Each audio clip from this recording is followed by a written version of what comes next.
Happy Red Friday, everyone. It's Zach Clayton, Community Pay It Forward, Community Dare to Care. Happy Red Friday. Just to let you guys know, guess what I found?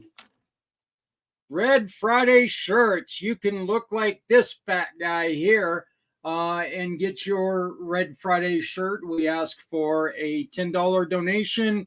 Well, let's just say a $15 donation, $5 for shipping. If you live in the Northern Colorado area, come and pick it up, and then it's only $10. You can get your Red Friday. Always support our troops on Friday by wearing red. Remember, everyone deployed. Very special show today. Many of you guys know this show, Community Impact, is on a little bit of a hiatus because we're trying to make sure that we put out the best show possible. But today is a very, very special occasion because we have two brand new family members that we get to bring you.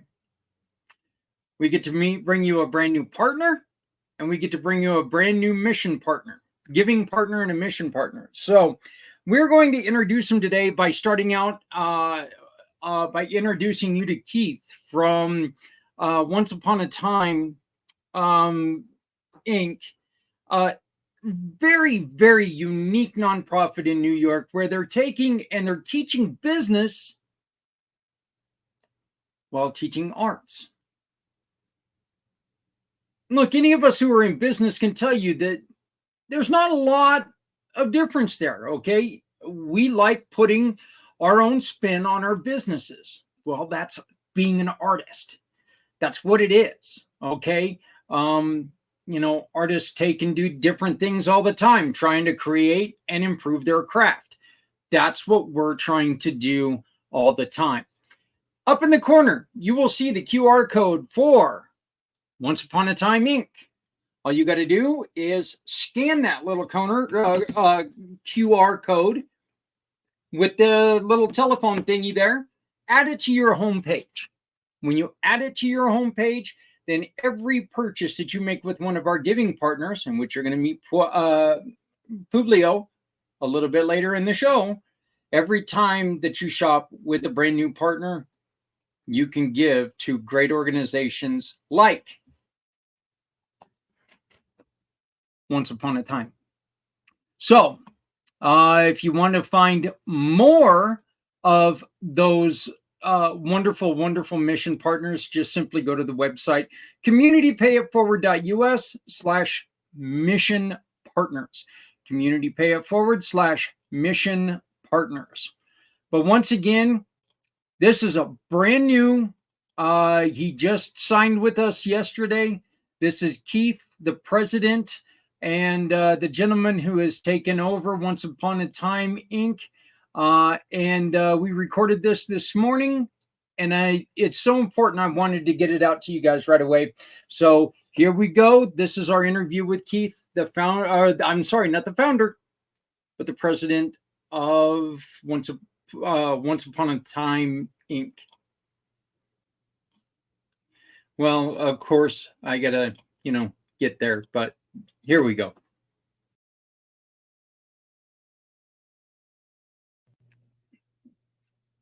Love doing this. This is one of my favorite things, and you guys know this. We are introducing to you a brand new mission partner. Keith was introduced to me the other day by a great mutual friend, and when we went through and we did our little bit of a phone call, Keith was very receptive, and he is allowing us to become part of what he is doing, which means the world to me because we can now tell his story. Keith, you are the president, correct? Of the chairman of the Once Upon a Time Inc. That's right. Please tell us about the history, because you're not the founder. This has been around for a little bit. Yep. But you've picked up the mantle and went with this organization, which to me is a fantastic organization because you're involving arts. It's a strange story a little bit. There was a woman and a man named Terry and Mark Arbell, and they were a married couple, never had any children or anything like that, but they labor of love was this business, and for 40 years they put this together, where Terry was a ballet ballerina and a teacher, and then she was also a New York State certified teacher. And so, well, her dream was to bring ballet and the arts and everything to this community here in Richmond Hill, New York. And they started at a different location where I was a student of theirs, actually. I played violin for 2 years over there, and then they had a dance summer course where my parents put my brother and I in there, and I spent the thing. And Terry said to me at the end of that course, she said, you could really do ballet. And I'm just like, really? Yeah. She's like, yeah. She goes, yeah, you're pretty good at it. I'm like, okay, so what do I have to do? And she says, well, you have to, you pay tuition, and then you have to wear the uniform. I'm like, what's the uniform? And she said, these tights. And I said, no, thank you. Yep. And, and that was the beginning of our meeting and whatever. But I left for a while. In the meantime, I got married, had a son, saw that they had built this building, not built it, but bought it, and moved locations. And my son actually had a summer in here too, and it wasn't with ballet; it was a different dance. But he had some time, and he enjoyed his time, but it wasn't for him.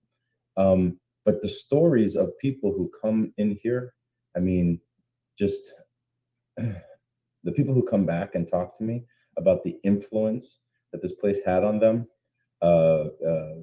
over the years. Even not dance students, right? She had some daycare coming out of here for a little while and things like that to help serve the community. And the stories are just heartwarming, because they say these people were my first influence. I was here more days than I was here more hours in a day than sometimes with my own family.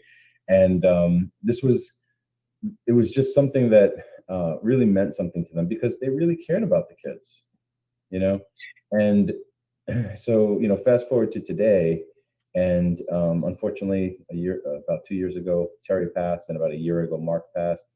And the director, or the former chairman, the one right before me, he was working on this to maybe sell the building and make a foundation, but we don't know. He didn't know what he wanted to do exactly, so we were fixing it up a bit. And then he passed about 7 weeks ago, and it's an unfortunate place, sort of, for me to have to step in a sense.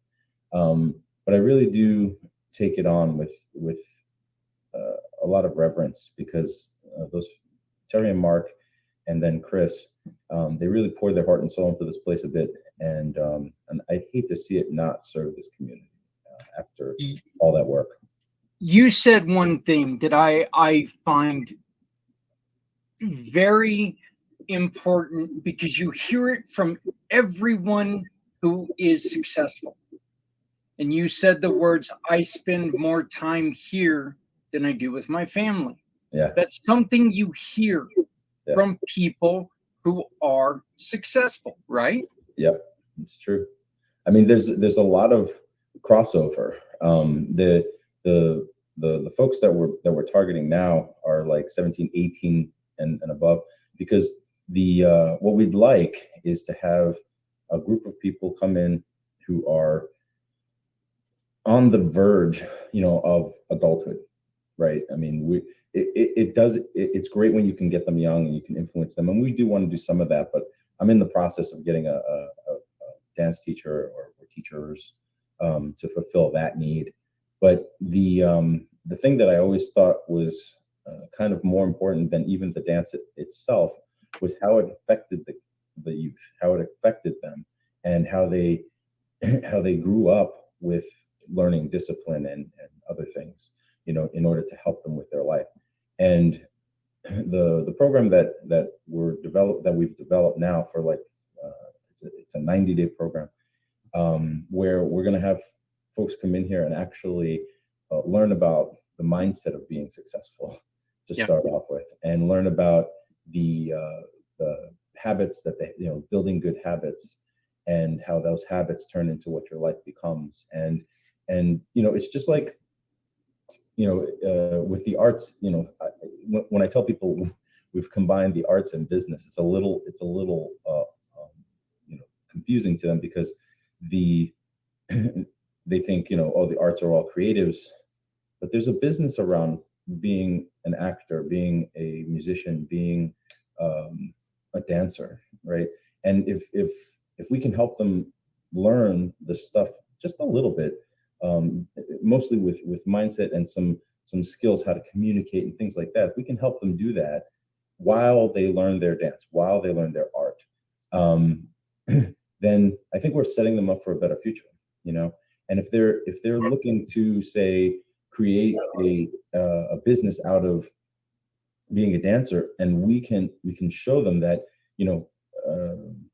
there was an example I love to use, which is being a comedian, right? Jerry Seinfeld came on one time and he says, being a comedian is not just fun and games. It's real work, and you have to work and write jokes for 1 hour a day minimum. And dance and everything else is the same way. You have to practice. You have to dedicate your time. And I've seen too many struggling dancers and actors to know that if you don't take it seriously and you don't have a plan, it becomes a more of a dream than it is a business. And a lot of people, they won't make it if they don't take it seriously and they don't have some skills. I liken it to being a doctor or a lawyer or something like that, who they learn one skill, but then you try to make a practice out of it, right? You go and build a practice, and they don't know how to market themselves as a business. They don't know how to hire a team that will help them and support them. They don't know how to do the books or anything like that. So if we can teach some of that to these, now adults who are being thrown into the world, we're giving them a step up. Don't you really depend on your creativity as a business person anyway? Don't you want, and this is coming from a guy who, I created something a little bit different. I'm not going to say that I used arts, but I used here. Let me put this up, because I think this is very fitting to what we're talking about right now. All great stories of wonder, inspiration, and imagination begin with once upon a time.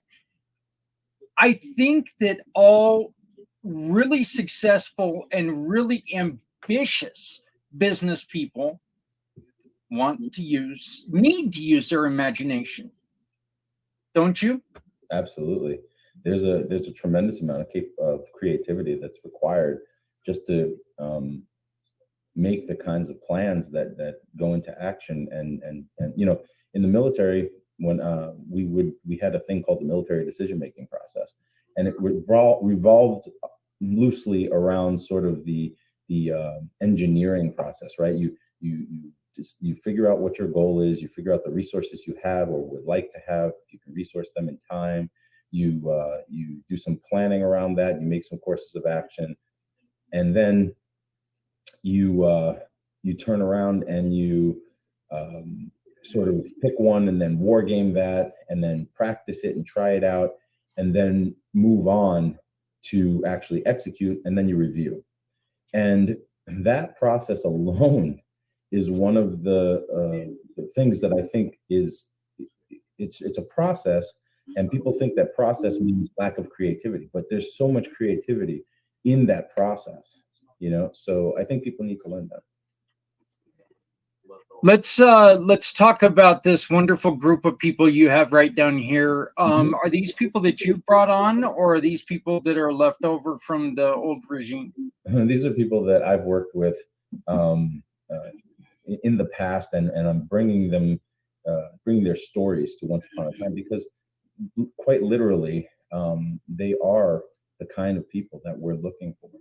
There's one more that I didn't show here because I don't have a picture of it yet. But she started as a small child here at once upon a time. She was a little ballerina, and now she's 14 years old, and she's studying at the School of American Ballet, and that's in Manhattan. And it's a, all of these stories have something in common, which is that they struggle in some way, shape, or form. The girl that is at the School of American Ballet, she is she's not from a wealthy family, and this is ballet in particular is a not so cheap endeavor, right, over the years. And her mom takes her to all her classes and does everything that she can to make her successful. And in some way, I mean, it was great that Terry was here to start that. But this kid has really embraced it. And at 14 years old, she's a very mature 14, mentally, that she is so dedicated to her craft. She's rubbing elbows with all kinds of great teachers and other people, other students, and she really enjoys and is having a great time doing what she's doing. But without a little help, without a little guidance, I don't think she ever would have been there. It would have been just another dream. One of the things that you and I talked about, and this is something that we talked to somebody else about a couple weeks ago, somebody who I'm going to introduce you to, he's in your neck of the woods, but we talked about, we as adults right now, we have a tendency to say, well, these kids nowadays, we don't know what they're capable of doing because we're not doing what our mentors did for us. We are lacking that patience and that giving quality that we got as kids. We're kind of pushing them aside saying, well, they can't do this, when we're not actually giving them a chance. What do we need to do, Keith, as the older generations? And I don't want to lump you in with me, I'm older than you are, but not by much, I think. Get off my lawn. But what do we need to do? What do we need to remember as the older generation when it comes to these new kids? Yeah. So this is an interesting question. Last night I was talking with a friend of mine who, and we'll bring this back to business for a second. He's trying to start a new business so that he can get out of the employee mindset and that kind of thing. And what's interesting about that is everyone he talks to is telling him, just buy a big house and spend as much money as you can, and use whatever money you have that you can make a happy life for yourself with as much square footage as possible so that your family can live comfortably and blah blah. And he says, shouldn't I do something where I can live modestly and then have money to do other things, be with my family and take care of repairs if necessary and go on vacations and do that kind of stuff. And couldn't a business be part of that, and like helping me own it and do something better with it and learn and share the costs and all of that kind of stuff. And I said, what do you think you should do? Which one of those two scenarios makes sense to you, right? Do you use all your money to buy some pipe dream, or you have a plan where you can do what you want to do and do what you want to do forever, like keep on doing it. And he says, yeah, the second one. I said, okay, here's the thing. When you have dreams, when you have goals, and other people don't see them, I really believe that it's a part of like their protection of you, and it's kind of done out of love, but they really do tell you a lot of negative stuff, right? They tell you don't do it because it can't be done, or don't do it because it it doesn't sound like something that I would do. Yeah. And I really do think it comes from a place of love. I really do think it comes from protection, but it's really disheartening. And when these kids are, when you're becoming an adult and when you're striving to do something that others around you have not done, they just don't know what they don't know, and you don't know what you don't know. So the encouragement and the support and the research and the dedication to the goals and habits and plans that you have are the only thing that will get you from here to there. And just because those people don't see it, right, they can be very negative. And so you have to also learn as a youth, someone who's going to make your way, that yes, you're gonna have to make these plans and do these things, but you also are going to have to maintain your positive mindset and through all the negativity. And you will find supporters, but you'll find a lot of people who just don't believe it. Like this. Well, I love this individual's challenge to normalcy. Okay, I love his challenge to, okay, yes, because someone once asked me what success, or if I've been successful. My first thought was, well, I haven't made a damn dime. It's not what this is about. It's about helping people. That's right. When you take and you look at it in another angle, you can see how successful you've been. And I think that that's so very important. Yeah. I want to do this real quick. And this is something that you shared with me. And I want to make sure that we share it with somebody else. You shared this video with me. And this is a classmate of yours. Yep. A story about his 12-year-old son who took his own life. Yes. I watched this just minutes ago. And I'm telling you something, my heart still hurts. Yes. For this family. But I am very encouraged for what this family is doing. Yep. But my heart, my heart is so heavy for this family. This individual, you met him. Why don't you tell us the story on how you met him? Oh, well, we were classmates at West Point together, and honestly, we weren't super close friends, but I followed him on Facebook for a long time. And he's been I followed him, I guess, mostly because he was one of the success stories in the civilian world over all the military folks that are out there. And I liked following him to see what he, was up to lately, and it was heartbreaking one day after, during COVID when he started posting things about how he was dealing with his son's suicide, and I couldn't believe it. I mean, he was the video that you're showing is a movie called Almost 13, and it's about his son Hayden.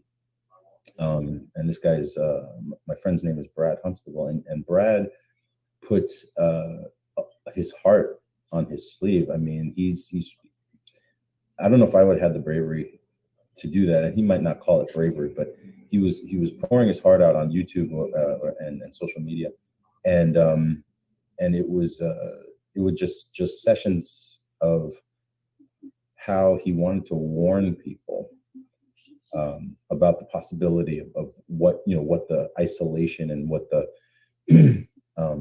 kinds of things that were going on during COVID could do to a child's mind. I mean, the saddest part about this is he was almost 13 and he was just angry. It seems like he was just angry that he had formerly broken his monitor when he was playing games, and his dad made him sort of like work to get a new one. And then just before his 13th birthday, he got a little angry and he threw the same remote, and broke it again. And I guess because of the isolation and because there was almost going to be a party on the video chat, there was going to be that was going to be his birthday party. I guess he took it upon himself to just go in the closet and hang himself. I mean, it was, and it was just desperation, depression, all these things. And it's not, not to make light of a child's mind, and I think emotions are just stronger there. But there's tons of folks coming back from the military too that also hits my heart, that they're committing suicide because of things they've seen, or PTSD, or all these problems that have happened. And so, I mean, not to bring everything down around suicide at around the nonprofits that we're talking about, but it's if you can help in any way, help a person to see what reality looks like, right? And help them to determine that there is hope on the other end of whatever challenge that they're facing right now, whether it's through faith or through support groups or through whatever it is that it takes. If there's any way to help people like that, I think preparing them starts in when they're young, but it can happen at any time. And I wish there were more places and more videos like Almost 13 and that. Well, it just proves that silence is deadly, and you gotta talk about it. It is. Keith, as we've mentioned, you have went on ahead and you've joined the Community Pay It Forward family, which means one simple thing. You see the QR code there in the corner. I do. When you scan this QR code, sorry about that, it's going to bring you to a link. And in that link, you've got a place where you can go and you can shop with any of our partners, our wonderful giving partners.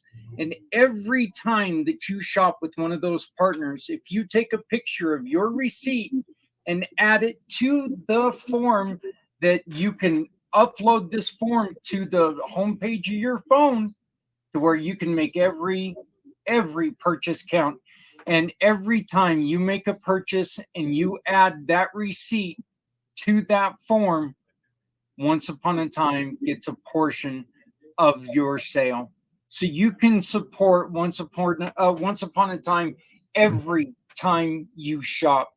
Please, we beg of you, just make sure that every time you shop, you make a difference with not just small businesses, but wonderful organizations like Once Upon a Time.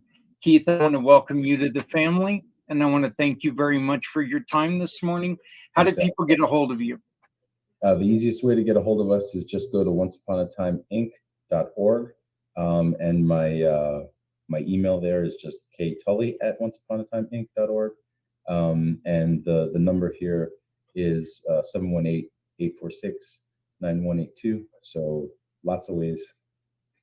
Well, we thank you very much for joining us, my friend. Welcome to the family, and let's do some wonderful things together. Congratulations on everything you're doing, and keep us updated, all right? Please send us any information that you have about upcoming events so we can share out with everybody. Yep, I'm working on the website for all of that, and we'll keep you in touch. Thank you so much for having me here, and thanks for this QR code and being part of the family. Not a problem. You know what? I love being part of what you guys do. We want to thank Keith Tully for joining us, and we will be right back.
I actually really love that song. I do. It's only a couple minutes long, but I really do like that song. Keith Tully, Once Upon a Time, Inc. You heard it. I mean, simple plan that can make a huge difference in life. Chance to help teens, kids in their early 20s, by simply teaching them the correlation between art and life. Everything in life, there's lessons to be learned.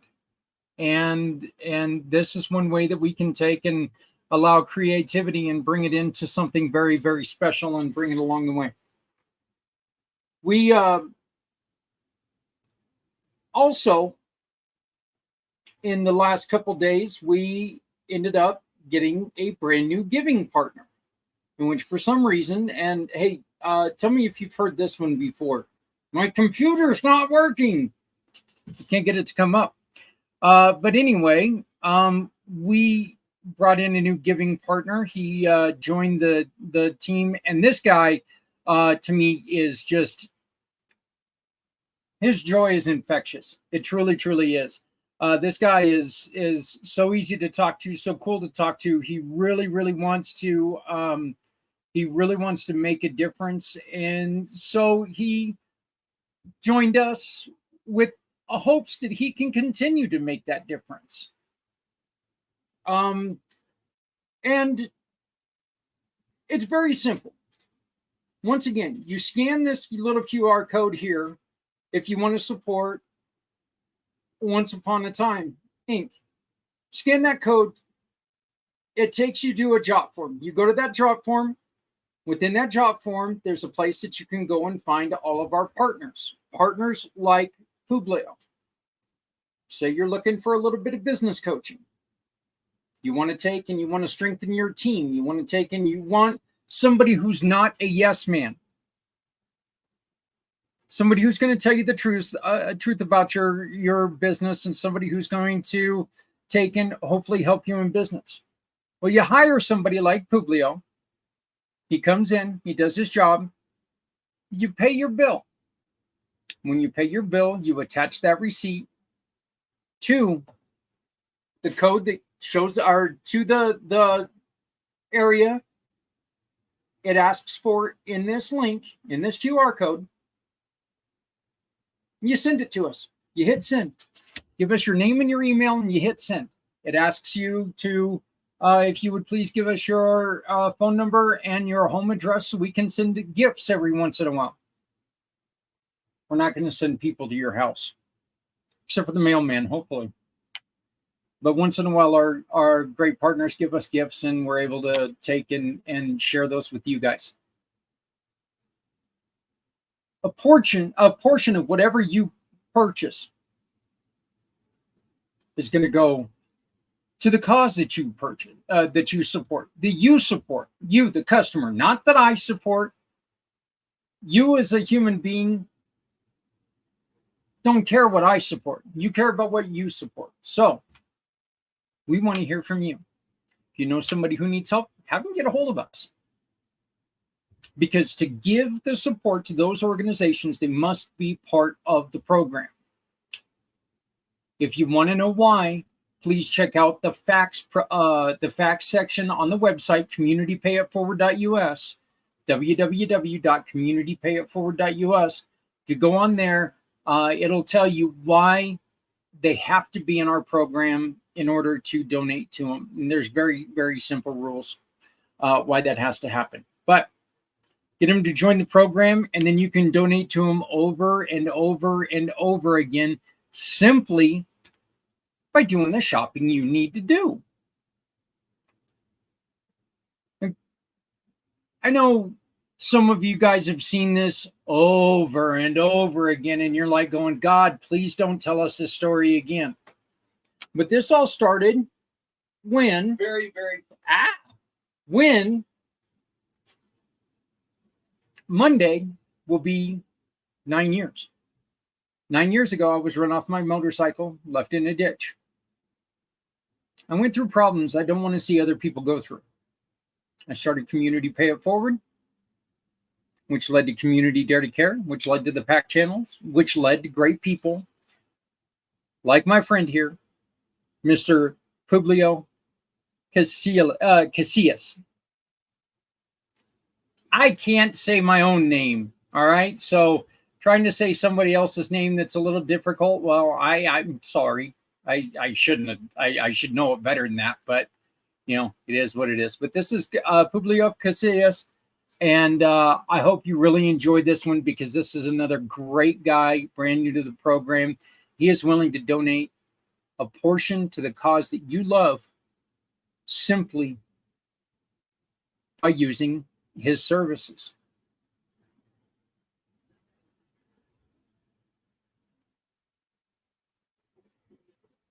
I don't see him. There he is. Okay.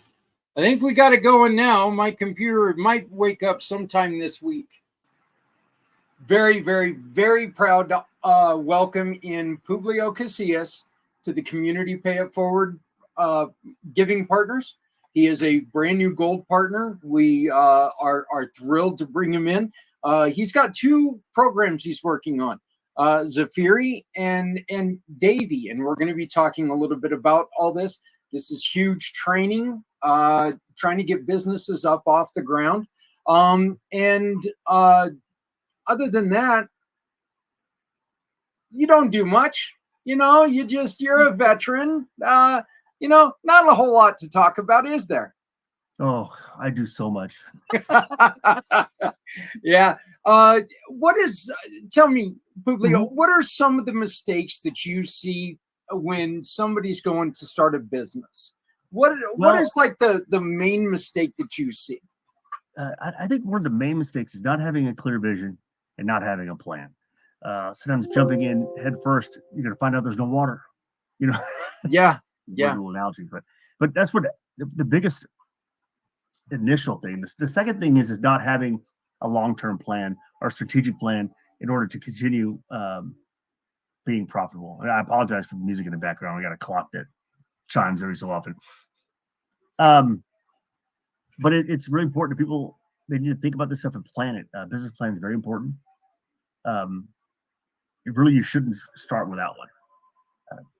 And those are really the most important things that people miss, I think. And you've got in your training, there are three aspects that you really focus on. You want to talk about those? Yes. The main things that I'm concerned about right now really is leadership development. A lot of people, they don't understand leadership. They think that like you got to go to school to be a scientist, but you just kind of naturally become a leader. That's not true. People that we consider natural leaders are usually just charismatic people that have a tendency to have people follow them. But there's a lot of skills involved with being a leader. A leader, you have to be dynamic. You have to have vision. You have to have some sort of accountability, responsibility to the people you're leading. You know, and you have to have a purpose. And a lot of people don't understand that. They think that, I see this in a lot of businesses, and this has been a bane of mine in my career outside of the military, is that, you know, you have these companies that are very smart people, scientists or doctors or whatever, and they promote these people to management roles that are from tech roles, and they completely fail. And it's not because they're not trying, they're not motivated, they're not committed, but it's because they don't have any idea what they're doing. I mean, they can put together a widget like nobody's, business, but when it comes to motivating people, supervising people, evaluating people, they don't know.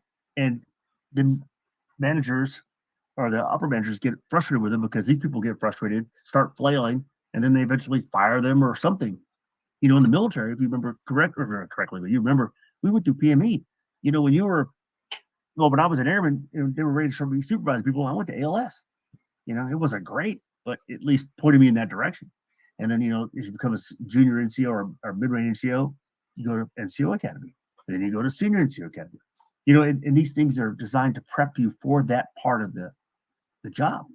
And golly, I've seen so many great people leave positions because they're just absolutely frustrated. They don't know what they're doing. Or worse, they're under somebody who doesn't have any of that ability. And creates all kinds of frustration and struggles, and it's disheartening to me. So that's what I want to teach. One of the things about is leadership. I want to teach that. Another important part is customer service. It's funny. People talk about these things, leadership, customer service, but they don't really know what they're talking about. Being customer centric, I think, is a better word. Is it when you're talking to your customers, you should have a clear idea of what you want them to glean from or to learn from what you're giving them. There's an expectation they have of what your service or product will be. And our responsibility, one, is to make sure we manage that expectation so that it's not something we can't deliver. And so then they understand. And two, that they get what they're asking for. I see a lot of times people, they have an incorrect expectation of what the service or product will be. And then they're mad, but nobody stopped and said, hey, look, this is what I'm going to give you. This, or this, if this is what you need to go elsewhere. But also take care of that person. Say, if I got your product for you, you help them out. And customers are just like employees, which is kind of weird, but you have to manage their expectations and make sure that they're taken care of. And the third part is, of course, employee engagement. And I'm just touching on these. I'm not really going too deep. But employee engagement is very important. An aspect of leadership that people forget is followership. That's not a very common phrase. We learned in the military. They taught you, followership is important. So what you see is you have a lot of people that are employees. They don't know how to be led. They don't know what's expected. And what's worse is these leaders that don't know what they're doing don't put out clear expectations, and then are upset when the employees don't provide or produce what they want. And nobody's happy because nobody met expectations one way or the other. And it's just, there's so much value that can be put into leadership, your customers, and your employees to make not only it efficient, but have everybody having a good time. When you communicate with somebody and you understand, it's a great moment. When you don't understand, when you get frustrated, when you like to be happy all day. Yeah. Yeah, that would definitely be nice. I want to ask you a question, because something that we were taught as from the very beginning of our work career is that the customer is always right. That's not true. It's not true. But the customer should always have the right to know what they want. And you need to make sure that they understand that, you can help guide them to get to what they want. Yeah. And is that, and I know that every customer in the world just sat there and kind of cringed when I said that. Like, wait a minute. but a customer can't come to you, or if a customer comes to you and they're expecting something that you can't provide, then it doesn't do them any good, right? That's exactly right. And part of that's the provider's fault. We need to make sure that the expectations are clear. Good example. This is a kind of a weird example that happened when I was working in plasma. Is that in a plasma donation center, people come in, they have to be a certain level of health or healthiness to be able to donate plasma, right? A lot of people don't understand that concept is not a charity. It's actually business. You know what I'm saying? So people will come in and expect a certain amount of money, which we will broadcast. But I had one young lady that came in one time when I was working in Mississippi.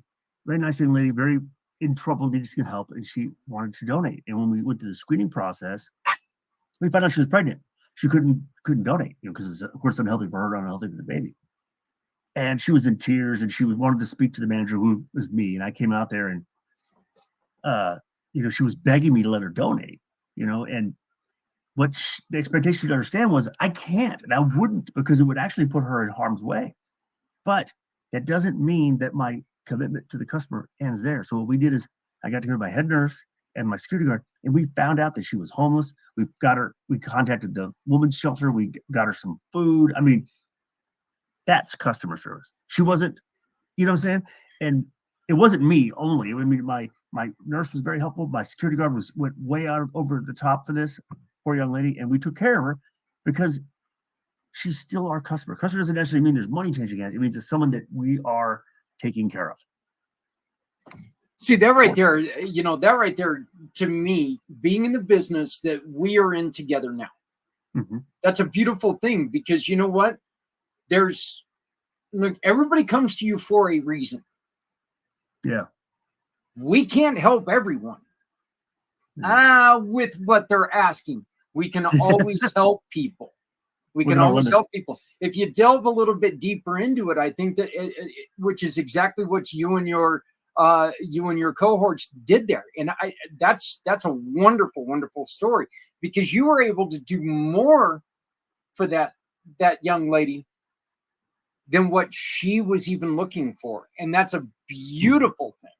So it wasn't what she was looking for, but it was actually, she didn't know really what she needed, Right. She didn't know what all was available. So education is always something great. That is so awesome. Yeah, I wish I knew what happened to her in the long run, because you get tied up with so many people and stuff. But I always, in the back of my head, I wonder how she fared. Now, you were in the Air Force, correct? Yes, sir. Okay. Tell us a little bit about your service. What are some of the things that you learned from your time in the service that you carry on today? Actually, one of the things that I learned from the service that at first I thought was kind of silly, and then it kind of became ingrained in me when I started teaching at Keesler, was the core values. At first I thought they were just lip service, they say, service, integrity, and excellence. I was like, yeah, whatever. But it wasn't until I started teaching and I started realizing that these words have real meaning. I used to teach my students that I'd go in there and talk about when I was the NCOSC, the schoolhouse. I love going to classroom and talk to kids. It's just the guy to do. But anyway, I would tell them, I said, the core values are important because it's what we aspire to be. So I was telling them, let's look at it this way. If you are going to date somebody, would you want somebody that doesn't do things the best they can? I'm saying it's like, if I was dating somebody and they wanted, I don't know, make dinner or wanted to mow the yard, whatever, and they half-assed it, pardon my French. Would you put up with that? Or if they did everything that was self-serving, that would get old quick. Or if they lied to you all the time, who would want that around you? Right. So when you look at those values and you say, well, you know what? If I want those values from somebody else, I should be giving those values also. And once you do that, then everybody's absorbing the core values, and they're actually doing a better service to themselves and the society as a whole. The military was very good for me, I will say. And it's not that I was like gung-ho or, when I joined, it was kind of more of a rebellion for my family. And I wasn't a, tough guy. I was a musician, I was a ladies' man at the time. You can't tell how much I've aged, but I was the dude. Anyway, it taught me a lot of things. It taught me structure, it taught me responsibility, it taught me accountability. One of the funniest things about being in the private sector, I think, is that accountability is not there. And I have no problem if I make a mistake saying, oh Lord, I made a mistake. I'll admit it and I'll try to fix it. And that blows the mind out of people who are in the private sector. They just can't accept it. It's funny to watch. I get some funny stories about it, but I won't go into all of them. Well, let me ask you this, and I love that you brought that up. I think a lot of times when you go into a company, they try to teach you about accountability and everything else. But I think the mistake that they make is that they try to push that accountability to where you're trying to represent them. We need to represent you. We need you to represent yourself. Mm-hmm. We need you to prove who you are. That's the best way that we as business owners and business coaches, that's the best way to represent my company is you represent yourself in a great way. You need to take that accountability and show who you are, not who I am.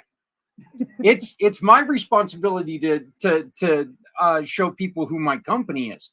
I need people to understand who you are and represent who you are, right? Oh yeah. Well, part of the problem too is that that moves to another part of this whole thing is that hiring processes are terrible. You should be hiring people that instill the values that you value. You know what I'm saying? So if you do that, you don't have that problem you're talking about. You're not worried about the person expressing their own values that are wrong. Their values should at least parallel, if not mirror yours. I mean, I've seen that too, where people's values are out of whack, or they don't understand the values of the company, and in that confusion too, you have people make very weird decisions that cause big mistakes. Because I mean, when you talk about a company or a business or even a team, the leader or the owner or whatever the top person is supposed to set that, not only the strategy and the direction, but the values you're going to work inside of for that direction, you know? So if I'm doing something and my boss has clearly said the values that we will remain ethical and within the law. So when I come to a problem that involves that decision making, I'm going to follow that to make that decision. If you don't, or if anything goes, you know, then you're going to be like, well, I could do this quicker if it's illegally. You know what I'm saying? You see how the values make sense? I may be getting confusing, but it's important.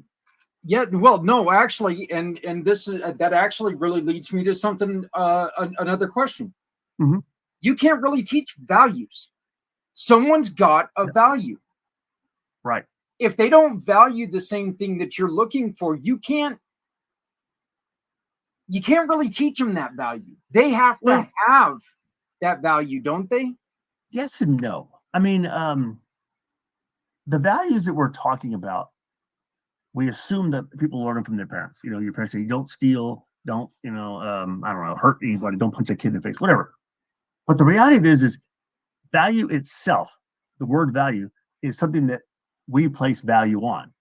So if I tell my employee this is valuable, I'm creating awareness that that's valuable. Like money, for instance. I mean, if you were to give me $1 bill and I didn't know what money was, I wouldn't think it was valuable. You know what I'm saying? So that's what's important, is that with everything in life and in business, is that expectations that are clear solve a lot of this. So if you tell your employee who maybe, say that, Snuffy, Private Snuffy, has grown up in backwater, I don't know, Mississippi, where my wife's from, and he doesn't really have much, much value in some things, like that's what basic training was for. It taught us those values. It taught us the value of, shaving. I know we're both of us have all facial hair, but it taught us the value of shaving. It taught us the value of showering every day. It taught us the value of, brushing our teeth. So and that's why they started the basics of basic training, because they don't know what our values are. So they built us assuming we didn't have any. You know what I'm saying? And then we all look the same. And it's the same concept with business. I mean, if I hire people and I don't evaluate their values, or I don't take in consideration that whether they can be taught values, and I hire them, I deserve whatever chaos comes out of that. I appreciate that. I really do. I mean, I think it's one of those things that you can train people how to do the job. You can't train people how to love the job or love their value in the job. You can always tell an employee that they're valuable to you. Yeah, that's different. Yeah. But you have to they have to feel valuable. And the only way to do that is get them in there and actually get them experiencing and have them have that connection with it. Yeah. See, and it's very complex. You have a very good point. Is that I had a very good assistant manager work with me for a while. Now she's like a regional manager for a company. When we were working together, I asked her one day, I said, what is our job? Yes, ma'am. I said, what is our job? She said, well, our job is to get plasma. I said, no, our job is to manage these people. I said, if plasma came in on a robot and another robot took that plasma out and another robot packed it and shipped it off, we need one guy here who's a tech to fix the robots. I said, the problem is people are extremely full of variables. I mean, there's just variable. And they never, unfortunately, do things that are in their best interest all the time, which is part of economics. But the point is that our job is to manage that and to help guide them, especially as leaders. We have to guide them. My job as a manager or as a leader is to facilitate my employees to do their job. If there's an obstacle, I need to find a way to remove it. And that obstacle could be a brick, or it could be a skill or a value or whatever. I have to find a way to put that in there. So my goal is to make their value or their motives parallel to mine or the company's, or at least closely parallel. What I don't want is perpendicular. That's where it all goes south. So it's a challenge. But it's fun. Yeah. It really is exciting work, believe it or not. Well, and I think one of the, this is just a personal opinion, but I think one of the best things about company is when you have individuals who have the same goal. Yeah. But it's a goal that they love. It's not a goal that, okay, our goal is to do our job and go home. Yeah, that's not the goal. Yeah and no. But our goal is to go to work, be happy, and be fulfilled. I mean, isn't that a better company? You should leave work having completed something, whether it be something abstract or physical, feel good about what you did and had positive social interactions all day long, right? That's what we did in school. We went out, we hung out with our friends, right? We had to do homework, we had to do schoolwork, but we still hung out with our friends. Right. Just nowadays, we also have a product to put out. It should be that same dynamic. If you're going to work and you hate your job because your boss is a jerk or your peers are a jerk or you don't like the work, you have to reevaluate that somewhere. Something's wrong. Yeah, very much so. And I believe that I talked to you that, I was good at my last job. That didn't mean I liked it. And it's true. And it was detrimental to me. It truly was. Tell me a little bit about Zafeiri. What is Zafeiri? Zafeiri is a business consulting. Me and another veteran, a guy named Eric, real sharp guy. He actually enlisted me into this Zafeiri, and what we're doing is that our job is to go into medium-sized businesses, not necessarily small, for like 100 employees or maybe 1,000 employees that have quite a certain frame of profitability or cash flow, and help them solve these problems on a larger scale. Because what you see in some of these middle-sized businesses is that management and promotions lead to some of these things that we've talked about, where all of a sudden inefficiencies start becoming the norm. And then when that happens, you start losing profits, you start losing cash flow, the culture will crash. And no matter what anybody says, if your employees aren't happy, you're not going to be profitable. I mean, you may skirt by, but I mean, then it starts turning into more like, something like slave labor or whatever. And nobody wants that. The reality is we shouldn't want that for the managers or for the employees or even for the customers who want something that somebody made begrudgingly, So our job is going in there and we'll analyze everything about the business. We'll look at the financials, forecasts. I mean, it's way more extensive than teaching, hey, culture or that. It goes in there and makes a deep dive analysis. And our goal is to give you an unbiased analysis and the actual things that are going to help fix your business, whether you want to hear them or not. I know it sounds kind of rough, but the reality of it is a lot of times big companies even get stuck in these situations because nobody wants to be honest. Yeah. And sometimes it's little stuff like, the way it is. Yes men have never been valuable. They've never been valuable. They truly aren't. A yes person is a yes person. That's all they are. If you don't have somebody who's going to come up to you and tell you, hey, a problem's a problem, they're not going to help you. So I love that. Tell me about Davey. Now Davey's a little different thing. Davey's kind of a funny story. Davey's my little project I'm putting together. It's going to encompass my medical billing stuff and my personal teaching and stuff, because Davey's one of my dogs. He's a Boykin Spaniel. Love him to death. He's one of the smartest animals I've ever had in my life. He's like having a little human with me, but he's cute, So he's kind of my mascot with that.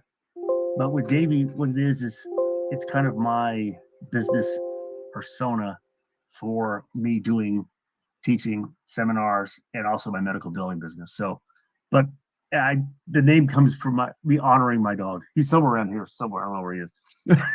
Yeah, mine are over there. They're apparently trying to put holes through each other's heads or something. I don't know if anybody can hear them, but you just hear dogs, the mouse snapping right now. So, one of the things that you're obviously into is animals. And yes, one of the missions that you love is a mission called Tired Dog Rescue. Can you tell us about that? Yes. Tired Dog Rescue is in my resume because it's actually a nonprofit 501c3 out of Mississippi that my ex-wife and I started. She's still running it. I bowed out when we split up, but I've always been a supporter, and my wife's a supporter too. We love dogs. They do hard work. I know when I was with Tired Dog, I have been in some crazy situations. I've got so many stories. I mean to write a book. I just haven't got around to it. I've been bit hundreds of times. I've seen all kinds of horrible things, but I've also seen some great things. It's just phenomenal. Dogs to me are very important. I find it hard to believe or stunning that people can live without them. We just got a Schnauzer recently because my 2 Schnauzers passed away, and it's like heaven on earth. He's such a riot. Yeah. I love it. Yeah. Well, we've got ourselves a little zoo right now, along with our 2 everyday dogs. We just brought in another dog that we brought in a young man from Utah for a little bit because he was here for about a month and a half last year, and he wanted to come back and visit us, and he brought in his boxer, and it's kind of neat having another dog around, even though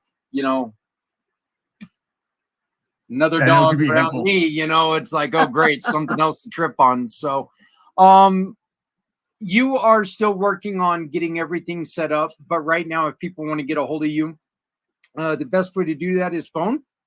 Yes, sir. Phone and email. I prefer email because that way I have got record of it. Sometimes phone calls, people come in and I got a lot of stuff going on. And I take copious notes. I love notebooks, and I've got tons of notes I keep all the time. But those are the 2 best ways to get a hold of me. Yes. And then my Zafeiri email for companies that want to get involved with that. We'll fix your problems. All right. Well, right now we've got you at Publio at ZafeiriCorp.com. Correct. So, yes, and that's what we're going to be linking you to. And tell me, what are you looking for? What right now, if somebody's sitting there right now, who needs you? Who needs me? Yeah. I would say if you're either running a business or working for a business and you've got a lot of systemic problems that either you can't figure out where they're coming from, or you have an idea, but you either feel,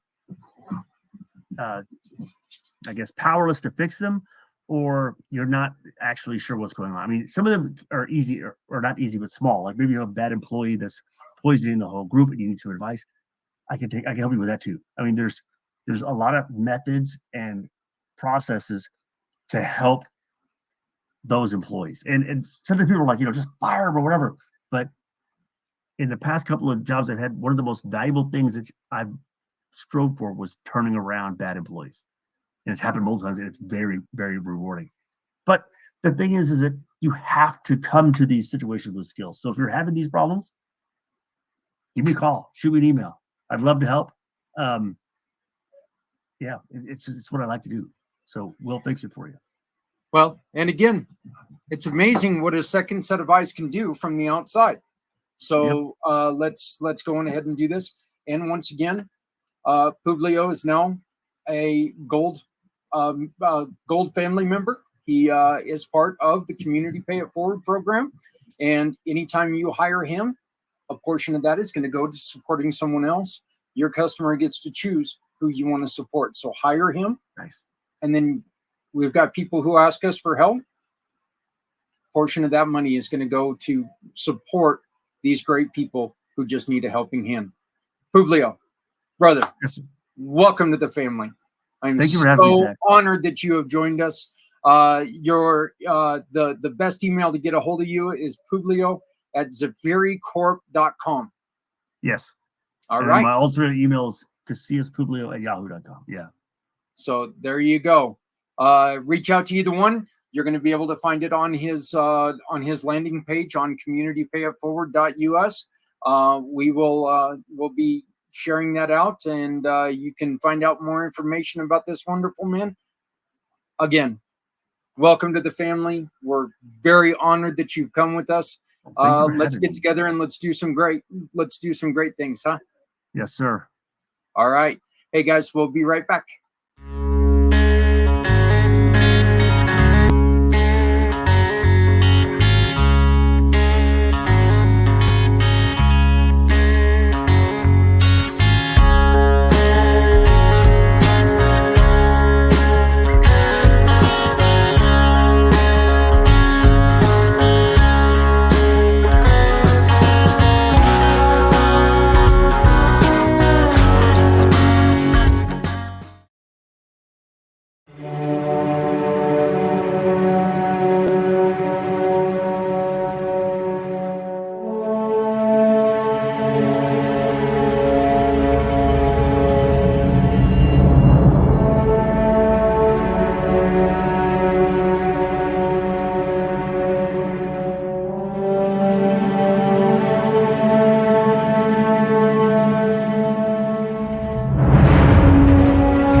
I want to thank every single one of you guys for joining us today.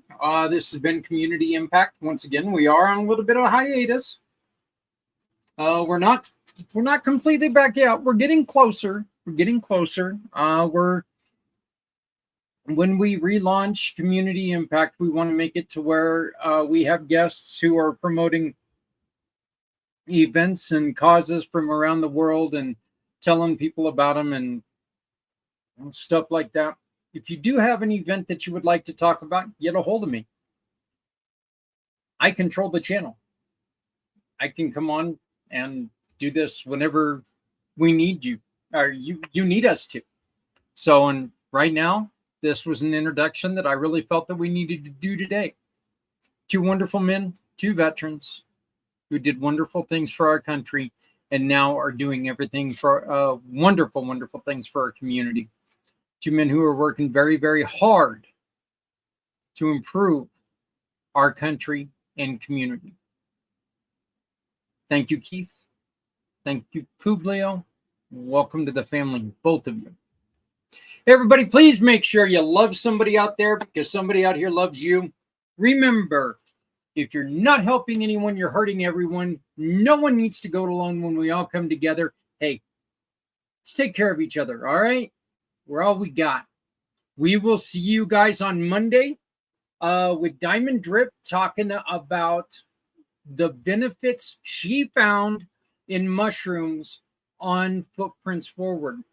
Remember, Footprints Forward is not going to be, look, you're not going to agree with everything, okay? There's a lot of science out there talking about the benefits of mushrooms for medical reasons, okay? I understand there's people out there who use them for non-medical reasons. I know quite a few people who use them for recreational. We're not condoning that. On the same hand, I'm also not going to sit here and I'm not going to tell you not to do it. It's not my choice. What we are going to do is we're going to play an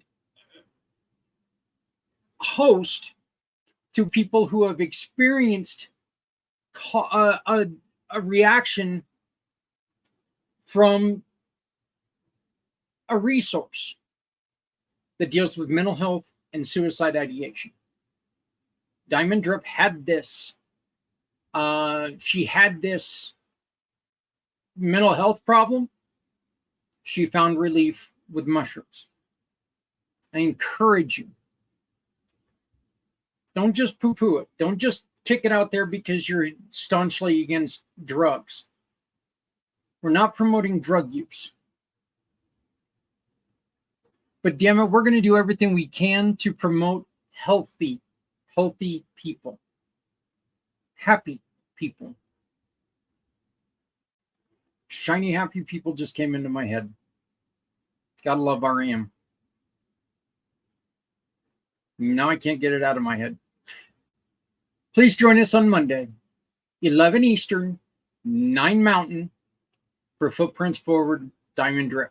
Again, come join us. See what she has to say. We're not telling you that this is what's best for you. You tell us what's best for you. We'll get it on and we'll talk about that as well. My name is Zach Clayton, Community Pay It Forward, Community Dare to Care, and the PACT channels. Please take care of each other. We're all we got. It's just all there is to it. We're all we got. And it would have worked better if I was ready to do this.